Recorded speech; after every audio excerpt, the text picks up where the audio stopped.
നിങ്ങളൊരു budget friendly ആയിട്ട് used bike നോക്കുന്ന ഒരാളാണെന്ന് വെച്ചാൽ നിങ്ങൾക്ക് നോക്കാൻ പറ്റുന്ന ബെസ്റ്റ് ഓപ്ഷൻസ് ഞാൻ സജസ്റ്റ് ചെയ്യാം. ബഡ്ജറ്റ് എന്ന് പറയുന്നത് ഒരു 75,000 to 80,000 റുപ്പീസ് ആണ്.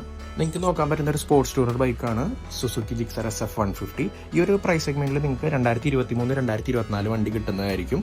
അതുപോലെ തന്നെ ഈ വണ്ടിയുടെ മെയിൻ ഹൈലൈറ്റ് എന്ന് പറയുന്നത് E20 കമ്പാക്റ്റബിൾ ആയിട്ടുള്ള വണ്ടി കൂടെ ആയിരിക്കും. പിന്നെ സുസുക്കിയുടെ റിഫൈൻഡ് ആയിട്ടുള്ള നല്ലൊരു എഞ്ചിനും കാര്യങ്ങളും വരുന്നുണ്ട്.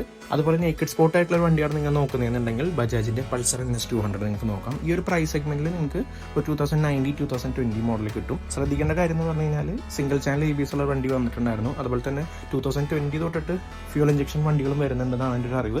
അങ്ങനെയുള്ള വണ്ടികൾ എടുക്കാൻ ശ്രമിക്കുക. പിന്നെ നിങ്ങൾക്ക് നോക്കാൻ പറ്റുന്ന ഒരു ഓപ്ഷനാണ് അപ്പാച്ചിയുടെ RTR 200. ഈ ഒരു പ്രൈസ് സെഗ്മെന്റിൽ നിങ്ങൾക്ക് 2022 മോഡലുകളൊക്കെയും ഈ ഒരു പ്രൈസിൽ കിട്ടുന്നതായിരിക്കും. അതുപോലെ ഓഫ് റോഡ് വണ്ടിയാണ് നിങ്ങൾ നോക്കുന്നതെന്നുണ്ടെങ്കിൽ നിങ്ങൾക്ക് നോക്കാൻ പറ്റുന്ന ഒരു ഓപ്ഷനാണ് ഹീറോയുടെ Xpulse 200. ഈ ഒരു പ്രൈസ് സെഗ്മെന്റിൽ നിങ്ങൾക്ക് 2020 മോഡലുകളായിരിക്കും അവൈലബിൾ ആയിട്ടുള്ളത്. അപ്പോൾ വണ്ടി നന്നായിട്ട് ചെക്ക് ചെയ്തെടുക്കുന്നതായിരിക്കും എപ്പോഴും നല്ലൊരു ഓപ്ഷൻ എന്ന് പറയുന്നത്.